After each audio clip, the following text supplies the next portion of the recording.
कुंभकर्ण के साथ युद्ध करना आसान न था, किंतु वीर लक्ष्मण अपनी पूरी तत्परता के साथ जुटे हुए थे। अपनी चपलता और चंचलता के कारण वे कुंभकर्ण के हाथ ही नहीं आ रहे थे। अंत में जब कुंभकर्ण बहुत थक गया तो उस समय हनुमान ने उन्हें इशारा किया कि अब वे कुंभकर्ण के सामने से हट जाएं, क्योंकि अब श्री राम उनसे युद्ध करेंगे। अब एक प्रश्न यह दिमाग में आ सकता है कि यदि लक्ष्मण के अंदर कुंभकर्ण से लड़ने की क्षमता थी, उसे थकाने की क्षमता थी, तो उसे मारने की क्षमता क्यों नहीं थी? मारने के लिए राम को क्यों आना पड़ा? पहला तो यह है कि कुंभकर्ण तमोगुण का प्रतीक है, जो बुद्धिमान होते हुए भी अपनी जीभ के स्वाद और आलस्य का गुलाम है।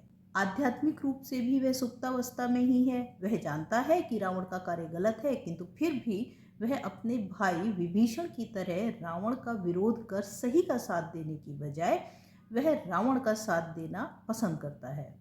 कुंभकर्ण के विपरीत राम धर्म और जागृति के प्रतीक हैं। वे सत्वगुण से भरे हुए हैं, तो तमोगुण का अंत सत्वगुण के द्वारा ही किया जा सकता है।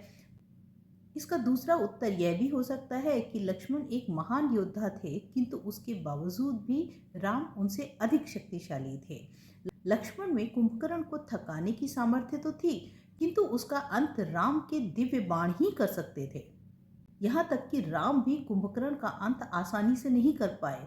उनके तीक्ष्ण बाणों ने पहले कुंभकर्ण के दोनों बाजुओं को काटा, उसके बाद उसके दोनों पैर काटने के बाद जब एक तीर उसके सीने में मारा, उसके बाद जब कुंभकर्ण का शरीर धरती पर गिरा तो पूरी धरती और समुद्र तक हिल गए थे। आधुनिक युग में भी कुंभकर्णों की कोई कमी नहीं है।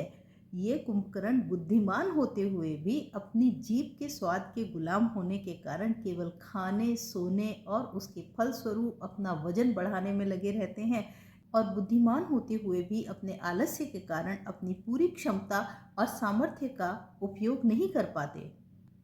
यदि आप ऐसे किसी कुंभकर्ण को जानते हैं तो कमेंट बॉक्स में वाई लिख कर जाइए, और यदि वीडियो अच्छा लगा हो तो वीडियो को कृपया लाइक और शेयर कीजिए, और मेरे चैनल को यदि अभी तक सब्सक्राइब नहीं किया है तो कृपया सब्सक्राइब कीजिए।